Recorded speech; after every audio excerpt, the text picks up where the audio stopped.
Kemudian dalam ayat 15 Allah secara langsung menyebutkan namanya YHWH atau Yahweh dan menyuruh Musa mengatakan nama itu kepada orang Israel. Bahkan dikatakan itulah namaku untuk selama-lamanya dan itulah sebutanku turun-temurun. Ya, salam saudara, saya akan menyampaikan lagi perihal pelafalan Yahweh yang diklaim tidak ada dan sebagai buatan orang barat menurut Elia Meren. Kita dengar lagi sedikit videonya. Yahweh itu tidak ada. Yod, He, Vav, He. Tetragrammaton itu tidak pernah dibaca Yahweh, Pak. Yahweh itu buatan orang barat, melafalkan tetragrammaton itu. Tuhan Yesus pernah nggak menyebut Yahweh? Dia menyebutnya dengan karena Allah itu nggak punya nama, Bapak Ibu. Kalau dia punya nama, berarti dia dinamai. Makanya ketika Musa bertanya kepada dia di dalam Keluaran, siapakah namamu yang akan kuperkenalkan kepada bangsa Israel? Tuhan bilang apa? Akulah aku. I am who I am.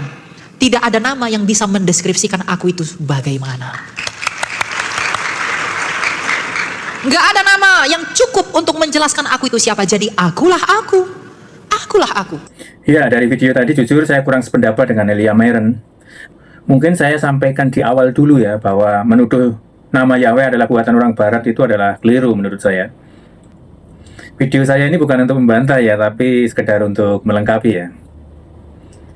Ya, memang seorang teolog Jerman yang pertama kali menterkenalkan dan meneliti nama Yahweh secara mendalam.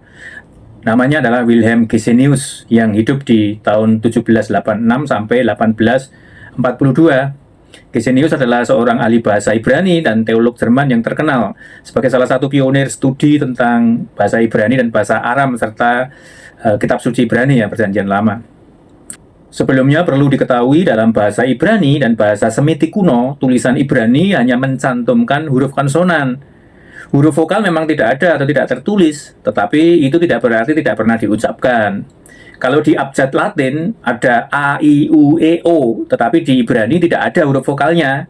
Dan ini berlaku pada semua kata Ibrani, bukan hanya pada YHWH saja. Satu contoh saja, kata melech hanya ditulis mem, lamet, dan kaf. Atau dalam huruf abjad Latin itu MLK. Atau melek yang artinya raja, itu dalam bahasa Ibraninya melek.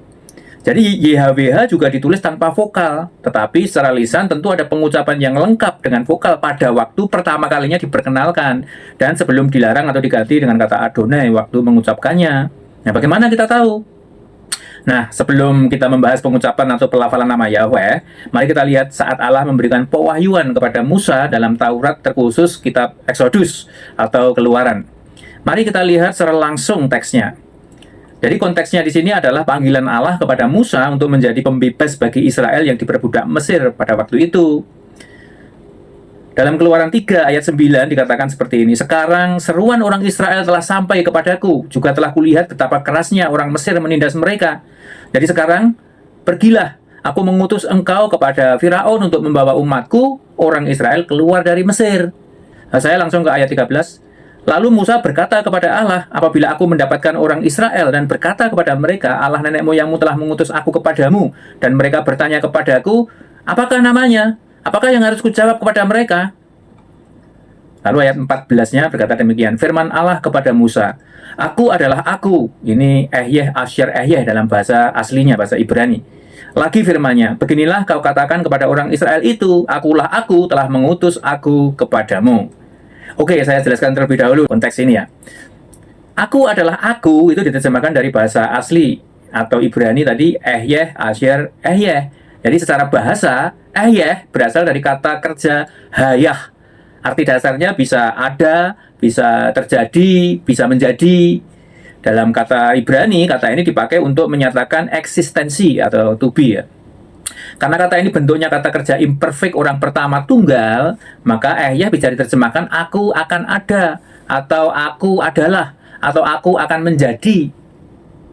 Sedangkan kata Asyir adalah kata sambung atau relative pronoun dalam bahasa Ibrani. Fungsinya mirip kata who, which, that dalam bahasa Inggris. Dalam bahasa Indonesia diterjemahkan yang. Asyir artinya bisa yang, apa, siapa, di mana, tergantung konteksnya. Jadi ungkapan Ehyeh, Asyir, Ehyeh bisa diterjemahkan aku adalah aku seperti King James Version dan Lembaga Alkitab Indonesia Terjemahan Baru. Juga bisa diterjemahkan aku akan menjadi apa yang aku akan menjadi.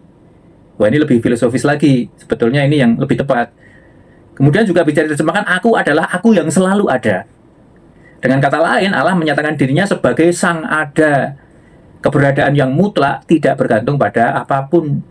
Jawaban Allah ini tentu dimengerti Musa walaupun tidak sepenuhnya. Kita perlu ingat kondisi Musa di saat perjumpaan ini, ia baru saja lari dari Mesir dan hidup sebagai gembala di Midian. Ia ragu akan panggilannya, bahkan merasa tidak mampu ketika dipanggil oleh Allah. Lalu Musa bertanya kepada Allah di ayat yang ke-13, jika orang Israel bertanya, siapa nama Allah yang mengutus aku? Apa yang harus kujawab? Nah, jawabannya Ehyeh Aser Ehyeh. Bagi Musa ini berarti Allah menyatakan kehadirannya yang pasti. Dalam Keluaran 3 ayat 12 itu juga dikatakan aku akan menyertai engkau. Ini juga memakai kata Ehyeh. Nama Allah ini bukan nama label, melainkan jaminan kehadiran.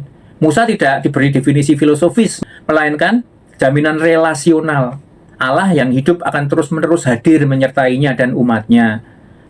Allah berkata, aku yang mengutusmu ini tidak terbatas, selalu ada dan pasti akan menyertaimu. Kira-kira seperti itu. Ehyeh Aser Ehyeh itu.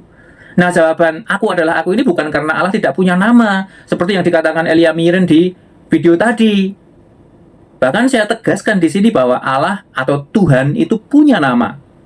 Alkitab secara tegas juga mengatakan demikian. Keluaran 4 ayat 14 ini menjawab Musa mengenai siapa diri Allah secara filosofis teologis. Bukan nama label memang. Tetapi cerita itu tidak berhenti di sini. Masih ada kelanjutannya di ayat 15 yang tidak dibaca oleh Elia, atau setidaknya terlewati waktu membaca sehingga seolah sudah berhenti di situ. Padahal ayat selanjutnya Allah justru memperkenalkan namanya lewat Musa. Mari kita lihat. Keluaran 3 ayat 15 dituliskan demikian. Selanjutnya berfirmanlah Allah kepada Musa, beginilah kau katakan kepada orang Israel, Tuhan, bahasa Ibrani-nya YHWH atau Yahweh, Allah nenek moyangmu, Allah Abraham, Allah Ishak dan Allah Yakub telah mengutus aku kepadamu. Itulah namaku untuk selama-lamanya dan itulah sebutanku turun-temurun. Jadi poin pentingnya adalah dalam ayat 13 Musa secara eksplisit bertanya nama Allah karena ia tahu orang Israel nanti akan menanyakannya. Kemudian dalam ayat 14 Allah memberikan jawaban teologis. Ehyeh Aser Ehyeh ini pernyataan eksistensinya. Kemudian dalam ayat 15 Allah secara langsung menyebutkan namanya YHWH atau Yahweh dan menyuruh Musa mengatakan nama itu kepada orang Israel.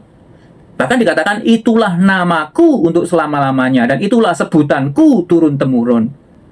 Kesimpulannya di sini adalah tidak benar bahwa Allah tidak punya nama. Allah memperkenalkan diri dengan nama Yahweh. Bahkan secara eksplisit dikatakan dalam Alkitab demikian.